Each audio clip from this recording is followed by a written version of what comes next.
Ukraine और रूस की जंग में एक नया मोड़ आ चुका है। अब रणनीतिक मोर्चे पर रूस ने कीव के खिलाफ मोर्चा खोल दिया है, तो वहीं मॉस्को को टारगेट बनाने की कोशिश भी शुरू हो गई है। यानी विनाशक जंग का यह फेज बैटल ऑफ कैपिटल है और तय है कि यह जंग भविष्य प्रभावित को करेगी। ऐसा इसलिए कहा जा सकता है क्योंकि क्रेमलिन के विनाशक हमले से कई चीजें साफ हो गई हैं, जिसमें सबसे अहम तथ्य है कीव पर कब्जा करना। लेकिन रूस के प्रेसिडेंट व्लादिमीर पुतिन का मकसद कैसे कामयाब होगा, इस रिपोर्ट के जरिए आप देखिए।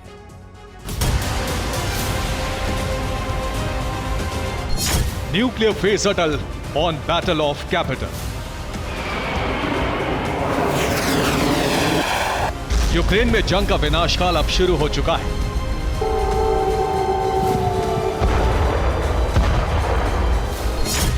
क्रेमलिन की रणनीति के तहत टारगेट दो हैं। पहला यूक्रेन में मौजूद बड़े न्यूक्लियर पावर प्लांट और दूसरा कीव के बारूदी एक्शन को ऑपरेट करने वाला केंद्र कीव।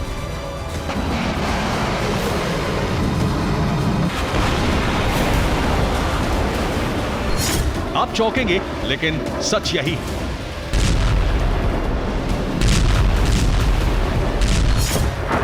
कीव को टारगेट करने वाला विनाशकारी बारूद खुद इस रणनीति का प्रमाण है।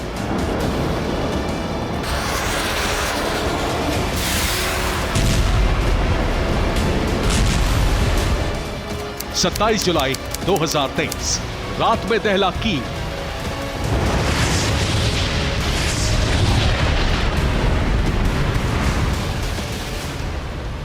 यह रूस का वो हाइपरसोनिक हथियार है जिसने कीव को एक पल के लिए तो दहला दिया। और कीव दहला इसलिए क्योंकि टारगेट मारियंस्की पैलेस था। लेकिन मकसद टारगेट ध्वस्त करना नहीं था, बल्कि कीव के केंद्र को भविष्य का विनाश दिखाना था। इसलिए यह कहा जा सकता है कि मिसाइल ने अपना काम बखूबी किया। लेकिन यह संभव कैसे हुआ, इसे समझ लीजिए। रूस की नौसेना ने रात में यूक्रेन को टारगेट किया। यूक्रेन में कई जगहों पर क्रूज मिसाइल से हमले हुए। यूक्रेनी डिफेंस सिस्टम का ध्यान रूस ने भटका दिया। इसके बाद रूस के MiG-29K फाइटर जेट्स ने उड़ान भरी और इन्हीं फाइटर जेट्स ने कीव पर किंजल हाइपरसोनिक मिसाइल से फायर किया।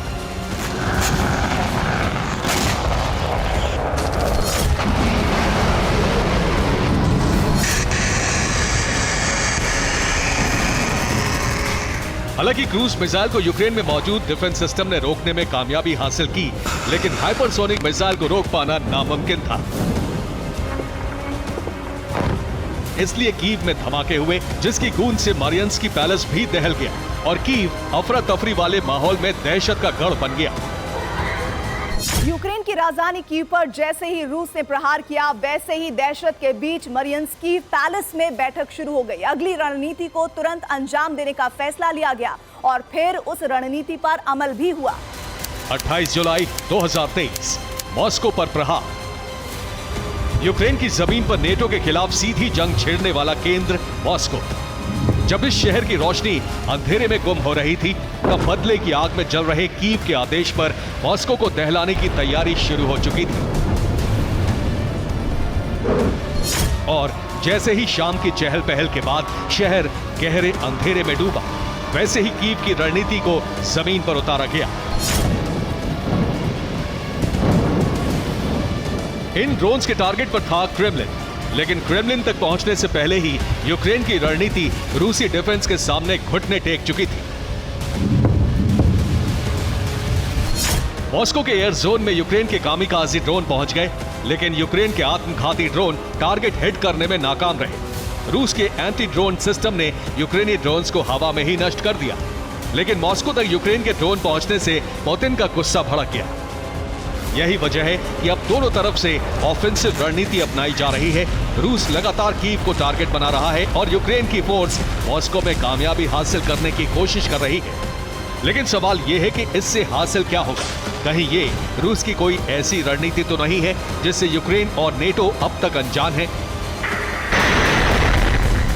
करीब 17 महीने की जंग का अनुभव यह है कि रूस की रणनीति कभी तत्कालिक नहीं होती, बल्कि क्रेमलिन जो भी रणनीति बनाता है वो भविष्य के लिए बनाता है और उसे सस्पेंस के घेरे में बाहर निकलने नहीं देता।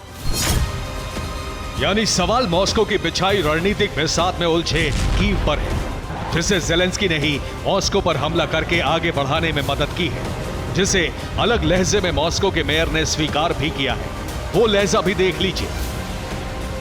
मॉस्को के मेयर सर्गेई सोबियानिन के मुताबिक शुक्रवार तड़के ड्रोन हमले की कोशिश हुई थी। रूस के एयर डिफेंस ने इस कोशिश को नाकाम कर दिया।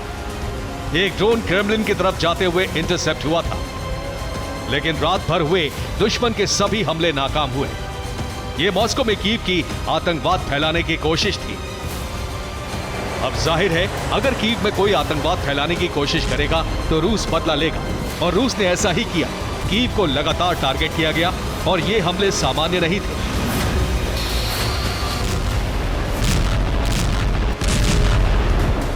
ऐसा इसलिए क्योंकि हथियारों से भरे रूस के एक जहाज पर भी यूक्रेन ने अपने जासूस के जरिए हमले की कोशिश की, जिसे रूस की एफएसबी ने टाल दिया। लेकिन पुतिन का गुस्सा इससे और भड़क गया। लेकिन सवाल अब भी भविष्य की रणनीति का है। वो क्या है? सर्दी में कीव का घेरा, सरेंडर करेंगे ज़ेलेंस्की। मुमकिन है कि कीव पर हमले होते रहे तो इसका एडवांटेज सर्दी के दिनों में मिल सकता है। तब तक रूसी सेना यूक्रेन के ऊर्जा स्रोतों को भी खत्म कर देगी, जिसके बाद प्रेसिडेंट ज़ेलेंस्की के सामने सरेंडर के अलावा कोई दूसरा रास्ता नहीं बचेगा। और यह अनुमान नहीं है, बल्कि 1 महीने के हमलों से मिला संकेत है।